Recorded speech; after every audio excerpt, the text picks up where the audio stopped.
incredible, heartwarming welcome in Prince William County by men and women who have worn the uniform with pride and defended our liberties.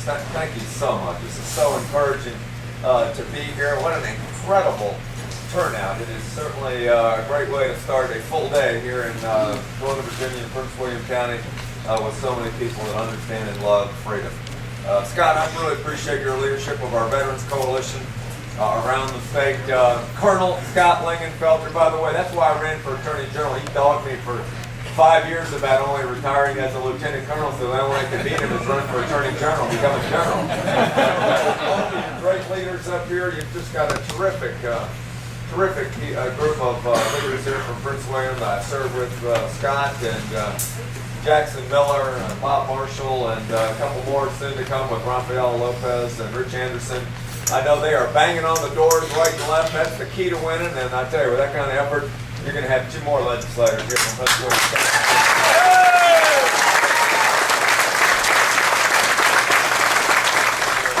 Served this nation for 5, 6, 7 decades, and I know we've actually got some World War II veterans that are here, and I want to recognize one of them, Floyd Callahan, who gave me a call.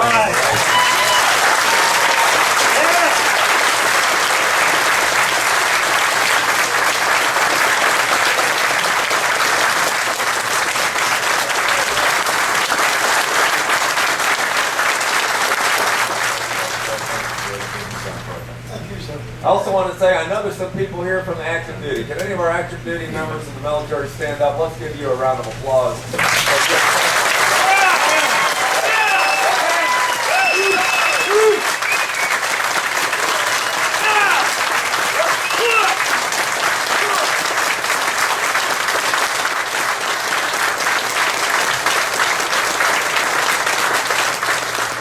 My favorite president is George Washington. I grew up just down the road in Fairfax County. By the way, do you see the signs, Fairfax zone, Northern Virginia zone? I'm trying to remind everybody of my roots up here. I hope you don't mind.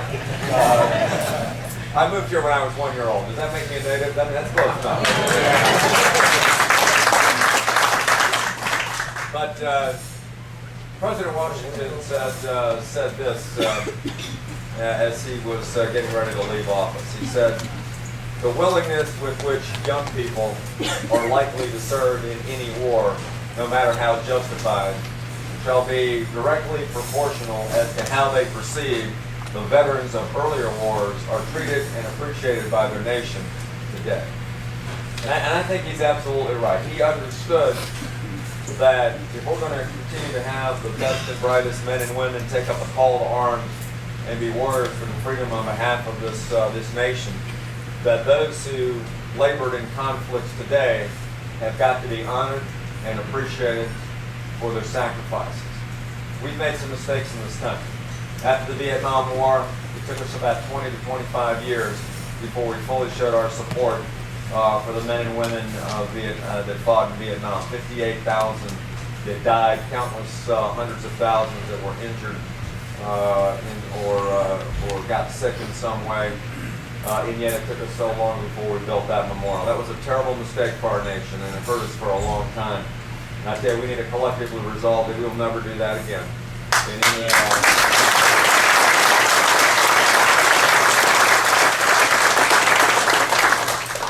I've tried to do my small part. A couple of years ago, I started in the Attorney General's office a state memorial that we called the Wall of Honor. And it's dedicated to the men and women that fought in the global war on terror, starting with the October bombing of the Cole. Many of you have been there. I see Roger and Roger. I know you've been there many times to help us kick that off. But there's been about 182 Virginians that have died in the global war on terror.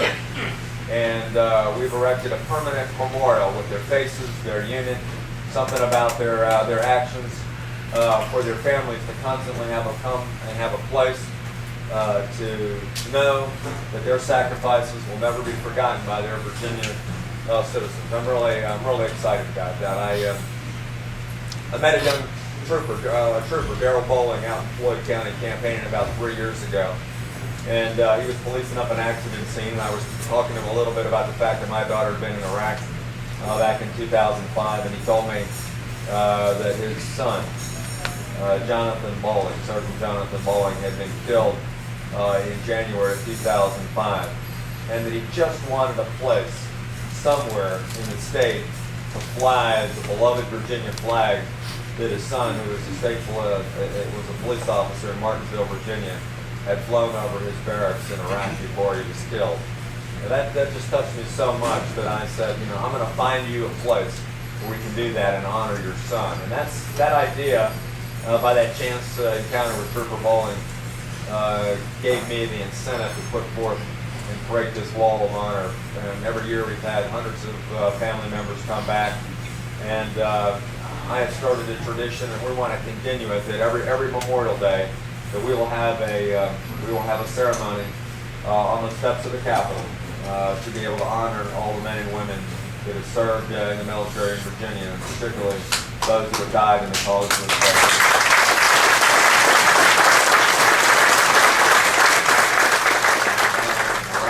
Afghanistan and other places that are beginning to taste freedom for the first time because of the work of American men and women.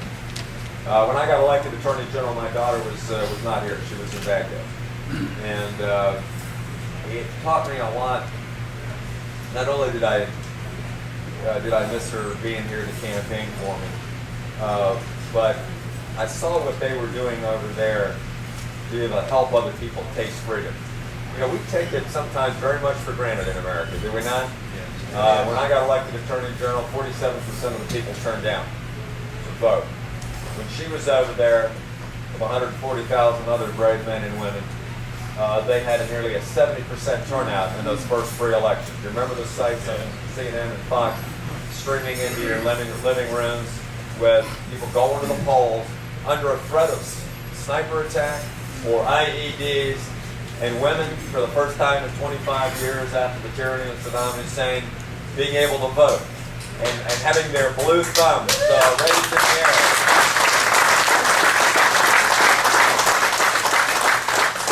Because they finally got to participate in governing their own country, and they were sobbing in the streets. I mean, that's what military service is all about.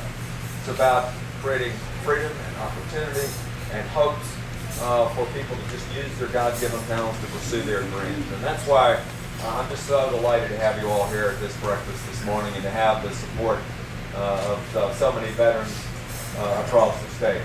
As Scott mentioned, we're going to make sure if you help me get hired here to be your governor here in 67 days, that our veterans will never be forgotten. In fact, I've set a goal. This ought to be the most friendly state in America for veterans and retirees.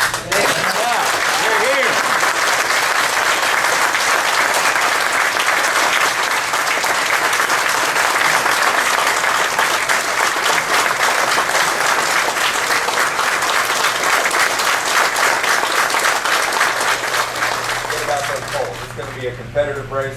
I need everybody to think like we're behind enemy lines and we're 15 points down. That's what I need everybody to be thinking about these last couple of months.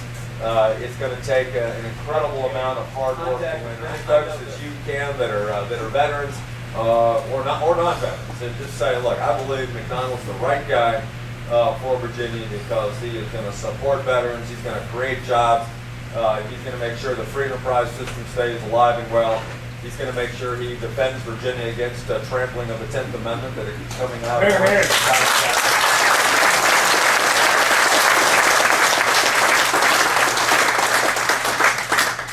going to make sure we've got school reform. We're going to build some roads and schools and make sure that future generations of Virginians have every opportunity to live the American dream using their God-given talents the same way our parents handed it off to us. So I just want to say thank you so much for this incredibly warm welcome. I'm just so honored to have men and women of valor and courage that understand freedom, that have served our nation well in my camp. I know if you go forth, 160, 70 of you that are here this morning and be ambassadors for me this last couple months, we can't lose. Thank you so much. God bless you.